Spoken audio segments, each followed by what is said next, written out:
नमस्कार, ये आकाशवाणी पटना है। अब आप अभिषेक दास से प्रादेशिक समाचार सुनिए। वाणिज्य और उद्योग मंत्री पीयूष गोयल ने कहा है कि भारत और अमेरिका के बीच हुआ ऐतिहासिक व्यापार समझौता आपसी संबंधों को मजबूत करने और वर्ष 2047 तक विकसित भारत बनने की दिशा में एक महत्वपूर्ण कदम है। लोकसभा में श्री गोयल ने कहा कि समझौते के दौरान भारत संवेदनशील क्षेत्रों, कृषि और दुग्ध उत्पादन में अपने हितों की रक्षा करने में सफल रहा। उन्होंने कहा कि 2 फरवरी को प्रधानमंत्री नरेंद्र मोदी और अमेरिका के राष्ट्रपति डोनाल्ड ट्रंप ने कई द्विपक्षीय और वैश्विक मुद्दों पर बातचीत की। केंद्रीय मंत्री ने कहा कि इस बातचीत के बाद राष्ट्रपति ट्रंप ने अमेरिका को होने वाले भारतीय निर्यात पर शुल्क घटाकर 18% करने की घोषणा की। उन्होंने बताया कि यह दर अमेरिका की तरफ से अन्य कई देशों पर लगाए गए शुल्क की तुलना में अपेक्षाकृत कम है। श्री गोयल ने कहा कि इस कदम से अमेरिकी बाजार में भारतीय निर्यात की प्रतिस्पर्धा बढ़ेगी। केंद्र सरकार के अनुरोध पर भारतीय रिजर्व बैंक ने सभी बैंकों को सरकारी कामकाज से जुड़ी अपनी सभी शाखाओं को 31 मार्च को खुला रखने का निर्देश दिया है। आरबीआई ने कहा कि वित्तीय वर्ष 2025-26 में प्राप्तियों और भुगतानों से संबंधित सभी सरकारी लेन देन का हिसाब रखने के लिए यह निर्देश जारी किया गया है। गौरतलब है कि चालू वित्तीय वर्ष के अंतिम दिन 31 मार्च को महावीर जयंती के उपलक्ष्य में सार्वजनिक अवकाश है।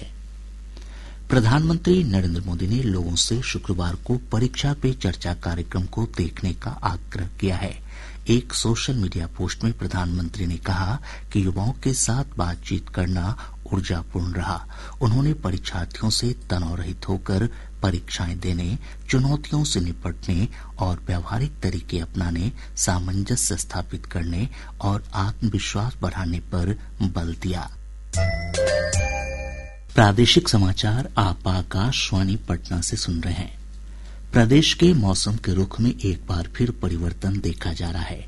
आज सुबह मधुबनी, पूर्वी चंपारण, पश्चिमी चंपारण और गोपालगंज समेत 10 जिलों में घना कोहरा छाया रहा। गया में सबसे कम न्यूनतम दृश्यता 100 मीटर दर्ज की गई।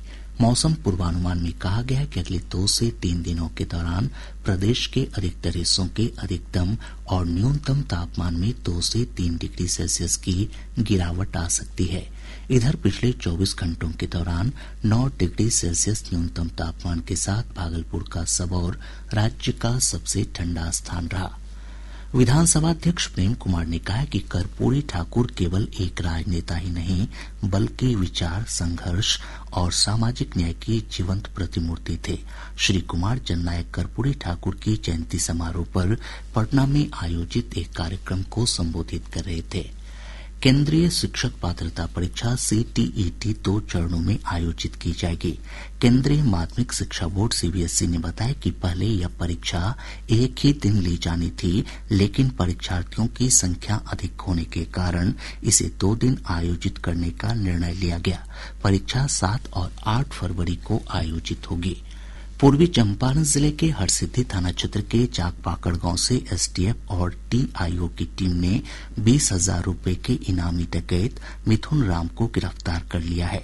सहरसा व्यवहार न्यायालय ने आर्म्स एक्ट मामले के दोषी हरिओम कुमार को विभिन्न धाराओं के तहत 6 वर्ष कारावास और 2,000 रुपए अर्थदंड की सजा सुनाई है। मुजफ्फरपुर जिले के नगर थाना क्षेत्र के माखन शाह चौक के पास एक युवक की अपराधियों ने हत्या कर दी। पुलिस ने प्रेम प्रसंग को हत्या का कारण बताया है। पूर्णिया कोर्ट से हटिया जाने वाली कोसी एक्सप्रेस का परिचालन 5 फरवरी से 21 मार्च तक बख्तियारपुर, राजगीर, तिलैया और कोडरमा के रास्ते किया जाएगा। पूर्व मध्य रेल ने कहा है कि तकनीकी कारणों से ट्रेन का परिचालन दूसरे रूट से किया जा रहा है। इसके साथ ही आकाशवाणी पटना से प्रसारित प्रादेशिक समाचार का ये अंक समाप्त हुआ।